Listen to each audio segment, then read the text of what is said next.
இங்கே வந்து பார்த்தீங்கன்னா 52 வருஷமா இந்த பிளாக் அப்படியே இருக்கிறதுனால இங்கே எல்லாருமே வந்து பார்த்தீங்கன்னா இதெல்லாம் வாழ்ந்துட்டு இருக்காங்க. ஏன் இங்கே இன்னும் வாழ்றாங்கன்னு கேட்டால் எங்களுக்கு மாற்று இடம் வந்து கொடுக்க மாட்டாங்க. மாற்று இடம் கொடுத்தா வந்து நாங்கள் போகிறோம். ஆனால் இவங்க வந்து மாற்று இடம் கொடுக்க மாட்டாங்க.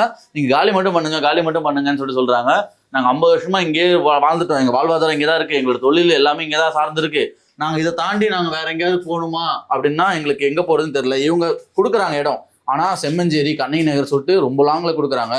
எங்களுக்கு இங்கே வாழ்ந்துட்டு இவ்வளோ நாள் வாழ்ந்துட்டு எங்கள் பசங்க எல்லாருமே எங்கள் தொழில் எல்லாமே இங்கே வச்சுட்டு நாங்கள் அங்கே போய் வாழ்றதுக்கு வந்து நாங்கள் விரும்பலை. எங்களுக்கு இங்கேயே வந்து பார்த்தீங்கன்னா ஒரு மாற்று இடம் கொடுங்கன்னு சொல்லிட்டு அரசாங்கம் கிட்ட அவங்க கோரிக்கை வச்சிருக்காங்க.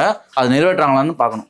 எனக்கு இந்த சம்பவத்தை விவரிக்கவே வந்து பார்த்தீங்கன்னா வாய் ஒரு மாதிரி கொள்ளுறது. ஏன்னா இங்கே இந்த இடத்துல அந்த சம்பவம் நடந்துச்சு. இப்போ நான் எக்ஸ்பிளைன் பண்ணுறதுக்கு பயமாக இருக்கு. எல்லாருமே வந்து நான் ஜஸ்ட்டு தொட்டதுக்கே வந்து பார்த்தீங்கன்னா எல்லாமே விழுது. இப்போ இதில் ஆக்சுவலாக வந்து பார்த்தீங்கன்னா இங்கே யாருமே இருக்காதீங்க, எல்லாருக்குமே போயிடுங்க, அங்கே ஒரு முகாம் இருக்குது அங்கே போயிடுங்கன்னு சொல்லியிருக்காங்க. இருந்தாலுமே அவங்க இருக்கவங்க வந்து பார்த்தீங்கன்னா விரும்பாமல் நாங்கள் இங்கே இருக்கோம் சொல்லிட்டு இன்னுமே இந்த பிளாக்ல 2-3 குடும்பம் வந்து பார்த்தீங்கன்னா வாழ்ந்துட்டு தான் இருக்காங்க. ஆக்சுவலாக இது வந்து பார்த்தீங்கன்னா 3வது ஃப்ளோர். இதுக்கு மேலே இருக்க ஃப்ளோரில் வந்து பார்த்தீங்கன்னா உடஞ்சி விழுந்திருக்கு. அப்போ உடஞ்சி விழும்போது இதில் பட்ட செதறின கல் தான் இங்கே இருக்குது. இப்போ நம்ம சரியாக 4th ஃப்ளோரில் இருக்கோம். இங்கே தான் வந்து பார்த்தீங்கன்னா மீனவர் மோகன் அவர்கள் வந்து பார்த்தீங்கன்னா தொழில் போயிட்டு வந்து இங்கே நின்று ஃபோன் பேசிகிட்டு இருந்திருக்காரு. அந்த டைமில் தான் இங்கே இருந்த பால்கனி கீழே விழுந்திருக்கு. இப்போ அந்த பால்கனி இல்லை.